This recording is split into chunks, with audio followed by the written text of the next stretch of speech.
नमस्कार। क्या आपने सत्ता और शौर्य का मिलन कभी देखा है? मुझे लगता है कि यह दृश्य शायद वैसा ही होता होगा जैसा किसी राष्ट्राध्यक्ष का अपनी सेनाओं के साथ मिलन का होता है। एक पराक्रम से भरा हुआ, अपनी ताकत को प्रदर्शित करता हुआ उत्साहवर्धक। इस बार सौरमंडल में भी कुछ इसी प्रकार का दृश्य बनने जा रहा है, जहां ग्रहों के राजा सूर्य अपने सेनापति मंगल के घर 14 अप्रैल 2026 को जा रहे हैं। जी हाँ, मेष राशि में सूर्य का प्रवेश होने जा रहा है और इसका विभिन्न राशियों पर प्रभाव पड़ेगा। हालांकि सूर्य के आगे शुक्र चल रहे हैं वृष राशि में और सूर्य के पीछे मंगल और शनि चल रहे हैं, तो एक प्रकार से कर्तरी योग बन रहा है। कर्तरी का मतलब कतरना, यानी कि फलों में कुछ थोड़ी सी कमी करेंगे या थोड़ा सा संघर्ष दे सकते हैं, उसके बाद ये फल देंगे, लेकिन देंगे जरूर, क्योंकि राजा जब सहज स्थिति में होता है या अपने आनंद की स्थिति में होता है तो वो अपनी प्रजा का ख्याल रखता है। तो प्रजा यहाँ कौन है? यहाँ विभिन्न राशियां हैं जिसको हम उस स्थिति में देखेंगे और ये देखेंगे कि सूर्य का प्रभाव विभिन्न राशियों पर क्या पड़ रहा है। तो सबसे पहले जानते हैं मेष राशि के बारे में। मेष राशि वालों को नौकरी में प्रमोशन, तरक्की, प्लेस चेंज के साथ कुछ वेतन में बढ़ोतरी, और चूंकि पंचम भाव के स्वामी है सूर्य यहाँ, तो संतान के उन्नति के लिए यह समय बहुत अच्छा होगा। वृष राशि वालों के लिए ये द्वादश भाव में उच्च के हो रहे हैं, चतुर्थ भाव के स्वामी होकर के, तो माता के स्वास्थ्य को थोड़ा सा कष्ट हो सकता है। बाकी आप अगर घर वगैरह अगर लेना चाह रहे हैं, दफ्तर वगैरह खोलना चाह रही हैं तो आप खोल सकते हैं। मिथुन राशि वालों के लिए सूर्य उच्च के एकादश में हो रहे हैं, तृतीय भाव के स्वामी होकर के, तो बड़े भाई के साथ या बड़े भाई के जैसे किसी व्यक्ति के साथ अगर कोई काम आपने रोक रखा है करने के लिए या बहुत दिन से उसकी प्लानिंग कर रहे हैं तो आप उसको कर सकते हैं। कर्क राशि के लिए यह समय अच्छा है, क्योंकि दसम भाव में सूर्य उच्च के होने जा रहे हैं, तो इनको अपने नौकरी में, कैरियर में उन्नति मिलेगी, इंक्रीमेंट मिल सकता है, प्रमोशन हो सकता है।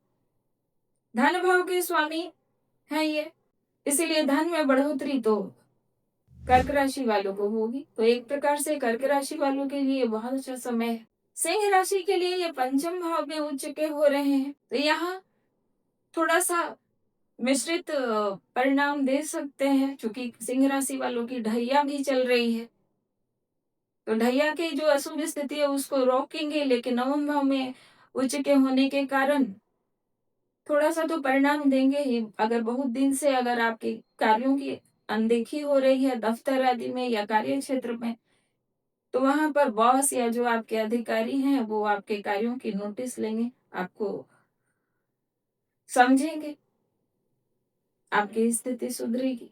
कन्या राशि के लिए यह गोचर अष्टम भाव में होने जा रहा है, धन इसमें व्यय भाव के स्वामी होकर के, तो चूंकि सिंह राशि व्यय भाव में पड़ रही है और अष्टम भाव में ये उच्च के हो रहे हैं, इसका अर्थ है कि विपरीत राजयोग बन रहा है, और जब भी कभी कुंडली में विपरीत राजयोग बनता है तो बिना संघर्ष किए हुए सफलता नहीं मिलती है।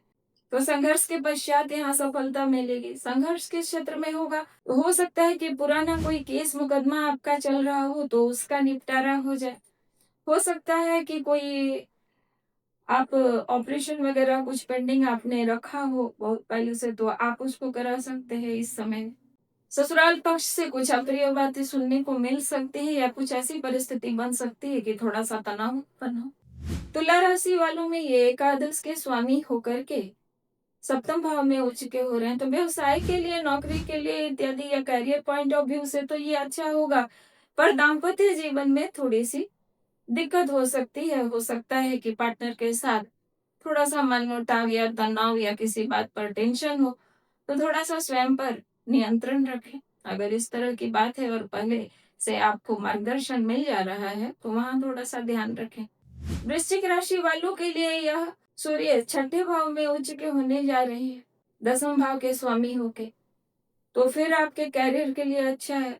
छठा भाव भी सूर्य के लिए अच्छा है, यहाँ भी सूर्य सहज महसूस करते हैं, अच्छा महसूस करते हैं। नौकरी इत्यादि के लिए, कंपटीशन के लिए अच्छा है, शत्रुओं को परास्त करेंगे।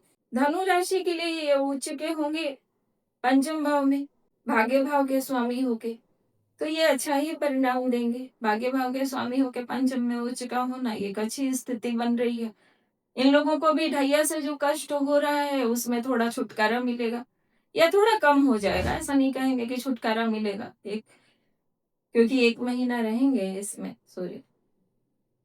इतने समय के लिए थोड़ा-सा तनाव हो सकता है कि कम रहे, कष्ट कम रहे। मकर राशि के लिए ये चतुर्थ भाव में उच्च के हो रहे हैं, तो घर में थोड़ी-सी अशांति रहेगी, विभिन्न बातों पर तनाव बढ़ेगा। तो जल्दबाजी में कोई निर्णय नहीं लें। चूँकि अष्टम भाव के होंगे तो आकस्मिक रूप से कुछ चीज़ें अष्टम भाव के स्वामी होंगे सूर्य यहाँ पर, तो आकस्मिक रूप से कुछ चीज़ें घटित होंगी। तो सोच समझ के निर्णय लेंगे तो बहुत सारी चीज़ें सही भी होंगी। कुंभ राशि के लिए ये तृतीय भाव में उच्च के हो रहे हैं, तो कुंभ राशि वालों को अपने इस पराक्रम पर भरोसा करना पड़ेगा, मेहनत पर भरोसा करना पड़ेगा। जितना पराक्रम करेंगे उसके हिसाब से फल मिलेगा। ये भी 37 के अंतिम चरण से गुजर रहे हैं, तो जो कष्ट है, इनका कष्ट थोड़ा-सा कम होगा। हालाँकि 37 उतरते हुए बहुत कुछ दे के भी जाती है। मीन राशि वालों के लिए भी ये 37 का ही समय है, तो 37 का असर, उसका कष्ट थोड़ा-सा कम होगा। और चूँकि धन भाव में उच्च के हो रहे हैं सूर्य, तो धन की स्थिति अच्छी बनेगी। तो कुछ इसी प्रकार का मिला-जुला प्रभाव सूर्य के गोचर का रहेगा। अगर आपको मेरा वीडियो अच्छा लगता है तो इसे लाइक करें, शेयर करें और सब्सक्राइब करें। और किस तरह के वीडियो आप देखना चाहते हैं ये ज़रूर बताएँ। धन्यवाद।